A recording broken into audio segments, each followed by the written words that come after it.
Why is the US so mad at Oman? After Trump's threat, Oman will behave just like everybody else, so we'll have to blow them up. US Treasury Secretary Scott Bessent warned that Oman could face sanctions in a post on X. They were responding to rumors of joint Iranian-Omani control of the Strait of Hormuz, under which the two countries would collect fees from passing ships. Back in April, Oman's transport minister seemed to reject the idea, saying that no country can charge fees for transiting the strait. But as Iran kept control over Hormuz and began to set up a transit system, news broke in late May that the two countries were in talks over a payment system in which they'd split the revenues. Oman didn't say anything publicly, but after the threats, Bessent said, "I had a call with the Omani ambassador this morning, and he assured me that there were no plans for tolling the strait." But it's not just about Hormuz. US anger at Oman began long before that. Known as the Switzerland of the Middle East, Oman has remained strictly neutral in the region's conflicts so that it can act as a reliable mediator. It hosted negotiations to end the Iran-Iraq war in the 1980s, back-channel talks between the US and Iran for the 2015 nuclear deal, and it helped the Saudi-Iranian reconciliation in 2023. Even though Gulf countries have at times been frustrated by that neutrality, they understand the importance of having a mediator who can talk to everyone. For example, once the current war broke out, Oman immediately set up a back channel with Iran that helped the Gulf states conduct flights in and out of the region. But the US has been less pleased. Oman hosted the 2 rounds of US-Iran talks under Trump, both of which ended with the US president growing impatient and striking Iran mid-negotiations. On the eve of the current war, Oman's foreign minister told CBS, "Really, I can see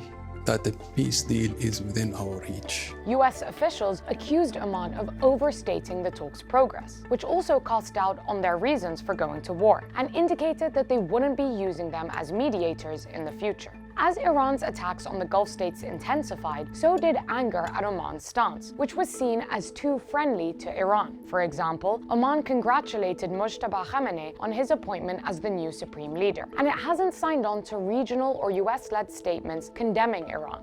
Instead, it has consistently spoken out against the war, even accusing the US of having lost control of its own foreign policy. As a result, the US has sidelined Oman from the diplomatic process, choosing Pakistan instead, given that it's not a major oil producer and doesn't host a US military base. Oman is not as vital to America's economic or military goals in the region. What it is vital for are plans over the Strait of Hormuz, much of which falls under Omani territorial waters. The US now worries that Oman could give Iran local permission for its plans to control the strait and even bring Gulf neighbors on board, which is why it's pressuring Oman to side firmly with the US and to cut off Iran. But the threats are unlikely to work. The US and Oman do have long-running ties, but Oman's tradition of neutrality is what helps it maintain its independence as a small state in a volatile region. This is what the US misses. America and Israel have talked about expanding the Abraham Accords, which would see an alliance of Israel and the Gulf countries encircle Iran in the region. Would like to have them join the Abraham Accords. It'll be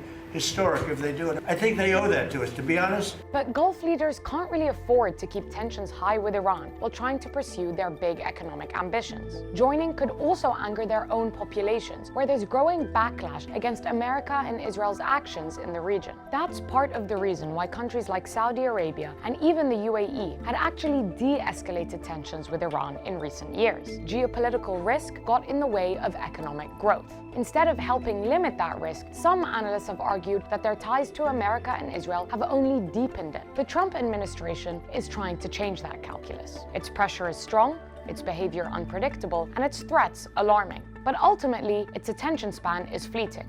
Geography, on the other hand, is permanent.